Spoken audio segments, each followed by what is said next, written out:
Hi, I'm Gerry Shamray. A lot of people know my work through my squiggly lines. It was a style I created in art school. I wanted to be a cartoonist, so the school hooked me up with Harvey Pekar because he was publishing a comic book.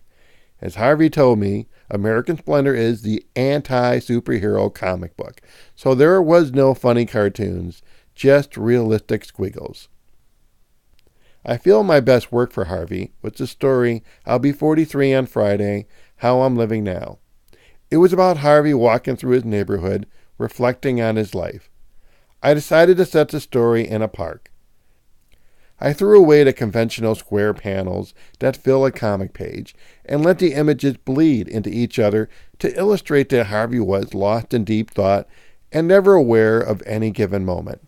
I was very proud of my work on the story, and I asked Harvey to sign one of the pages.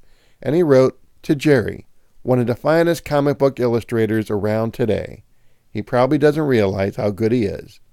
That is the nicest thing anyone ever said about my work or me.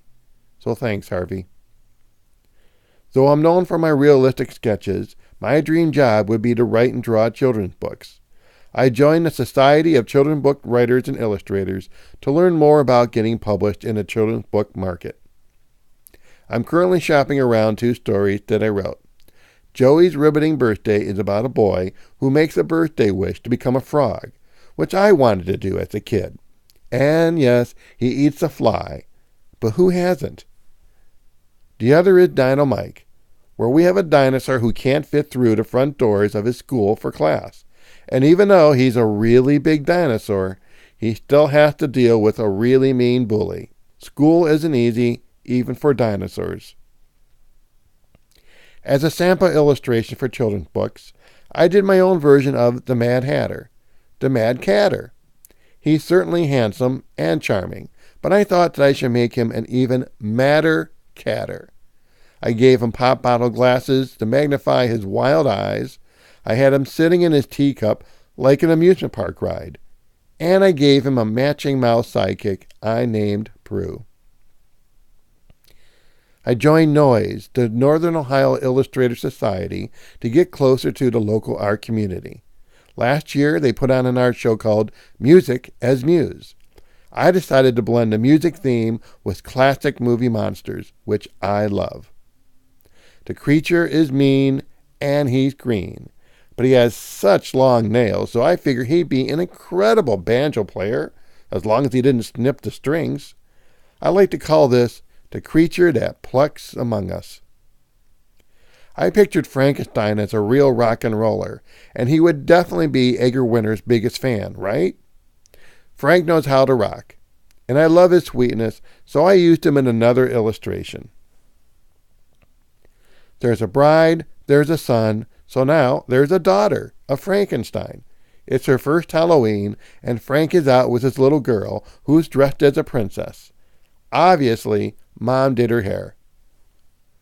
My recent work includes designing a logo, a photo illustration, and creating a promotional video for Griffin Cider Works.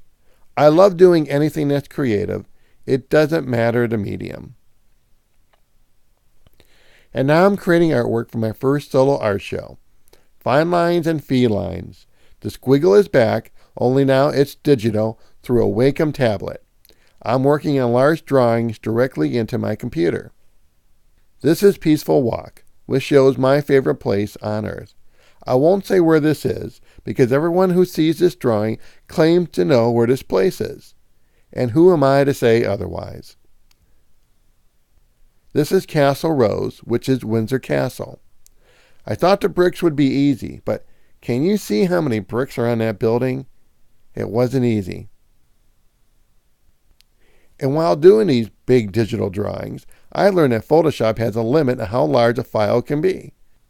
2 gigs, which I discovered in horror late one night while trying to save a file. I had to split it in 2 to save my digital squiggles. My art show, Fine Lines and Felines, will be at Loganberry Books in Shaker Heights. The opening reception is on August 6th and will run through September 1st. Thank you, CDPUG, for this opportunity to talk to you about my work.